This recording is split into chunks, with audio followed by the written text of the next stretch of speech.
விழுப்புரம், கடலூர் மாவட்டங்களில் போட்டியிட்ட விஜயகாந்த், திருமாவளவன், சீமான் ஆகிய முக்கிய தலைவர்கள் படுதோல்வி அடைந்துள்ளது அக்கட்சியினரை அதிர்ச்சியில் ஆழ்த்தியுள்ளது.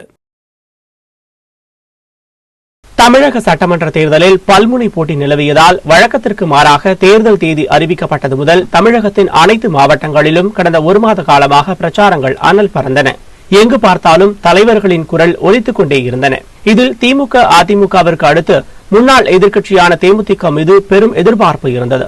அக்கட்சியின் தலைவர் விஜயகாந்த் மக்கள் நல கூட்டணியில் இணைந்து முதலமைச்சர் வேட்பாளராக அறிவிக்கப்பட்டு தேர்தல் களத்தை சந்தித்தார்.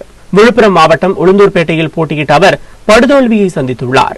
அங்கு அதிமுக வேட்பாளர் குமரகுரு 81,973 வாக்குகள் பெற்று வெற்றி பெற்ற நிலையில் 34,447 வாக்குகள் பெற்று அங்கு போட்டியிட்ட திமுக வேட்பாளர் வசந்தவேலுவுக்கு அடுத்தபடியாக 3வது இடத்திற்கு தள்ளப்பட்டதுடன் டெபாசிட்டையும் இழந்தார் விஜயகாந்த். தேமுதிக தலைவர் மட்டுமின்றி முதலமைச்சர் வேட்பாளராக அறிவிக்கப்பட்ட விஜயகாந்த் டெபாசிட் இழந்து படுதோல்வி அடைந்தது அக்கட்சியினரை அதிர்ச்சியில் ஆழ்த்தியுள்ளது.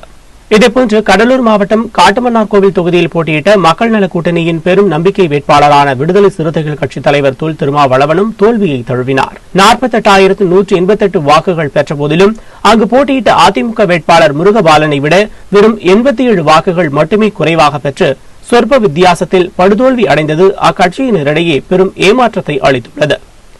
இதேபோன்று 234 தொகுதிகளிலும் தனித்து போட்டியிட்ட நாம் தமிழர் கட்சியின் ஒருங்கிணைப்பாளர் சீமானும் கடலூர் தொகுதியில் படுதோல்வியை சந்தித்துள்ளார். அனைவருக்கும் முன்பாக 234 தொகுதிகளிலும் வேட்பாளர்களை அறிவித்து காரசாரமான பிரச்சாரத்தை மக்களிடத்தில் கொண்டு சென்ற சீமான் தான் போட்டியிட்ட கடலூர் தொகுதியில் 12,497 வாக்குகள் மட்டுமே பெற்றார். அங்கு அதிமுக வேட்பாளர் MC சம்பத் 70,922 வாக்குகள் பெற்று முதலிடத்திலும், திமுக, தமாக, பாமக வேட்பாளர்கள் தொடர்ந்து அடுத்தடுத்த இடங்களையும் பெற்ற நிலையில் சீமான் 5வது இடத்திற்கு தள்ளப்பட்டார். இதனால் டெபாசிட்டையும் இழந்து படுதோல்வி அடைந்தார்.